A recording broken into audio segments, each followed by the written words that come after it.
দেশের সবচেয়ে বড় সুতার মোকাম প্রাচ্যের ড্যান্ডিখ্যাত নারায়ণগঞ্জের টানবাজার। ব্যবসায়িক দিক থেকে এই টানবাজার এখনও গুরুত্বপূর্ণ হলেও ক্রমেই তা জৌলস হারাচ্ছে। নানামুখী সমস্যায় জর্জরিত হয়ে সুতার ব্যবসা এখন হুমকির মুখে। এই পরিস্থিতি থেকে উত্তরণে সরকারের সহযোগিতা চান ব্যবসায়ীরা। নারায়ণগঞ্জের সুতা ব্যবসার আদ্যোপান্ত নিয়ে ধারাবাহিক প্রতিবেদনের প্রথমটি থাকছে আজ। ওয়ালটন এখন দেশের সীমানা পেরিয়ে পৌঁছে গিয়েছে 50টিরও বেশি দেশে। ওয়ালটন, ঘরে ঘরে বিশ্বজুড়ে।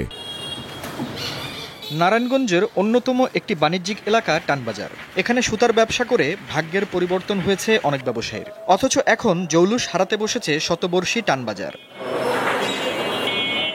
সুতা ব্যবসায়ীদের জাতীয় সংগঠন বাংলাদেশ ইয়ার্ন মার্চেন্ট অ্যাসোসিয়েশনের তথ্য মতে একসময় প্রতিদিন কোটি কোটি টাকার সুতা বিকিকিনি হতো এই ছোট্ট টানবাজার এলাকাতেই। এখন তা নেমে এসেছে 50 ভাগে। এখানে 5 বছর আগেও সুতার গদি ছিল 1200টির বেশি। বর্তমানে এই সংখ্যা নেমে 700-তে চলে এসেছে। নারায়ণগঞ্জের সুতা ব্যবসা বর্তমানে দামের অস্থিরতা ও কম বিক্রির কারণে চ্যালেঞ্জের মুখে রয়েছে।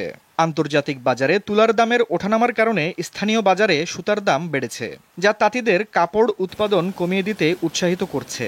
ফলে টানবাজারের সুতার বাজার আগের মতো জমজমাট নেই। ব্যবসায়ীরা জানান, তারা বেশিরভাগ তুলা আমদানি করতেন ভারত থেকে। এতে 10 থেকে 15 দিনের মধ্যে পণ্যটি পাওয়া যায়। কিন্তু আফ্রিকা ও ইউরোপের কোনো দেশ থেকে তুলা এলসি করে আনতে গেলে সময় লাগে প্রায় 2 মাস। বর্তমানে ভারত থেকে আমদানি স্বাভাবিক না থাকায় সমস্যায় পড়তে হচ্ছে ব্যবসায়ীদের।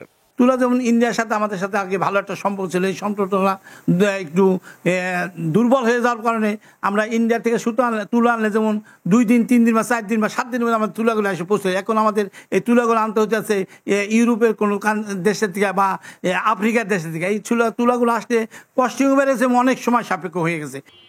ভ্যাট ট্যাক্স নীতি নিয়েও অভিযোগ করেন ব্যবসায়ীরা।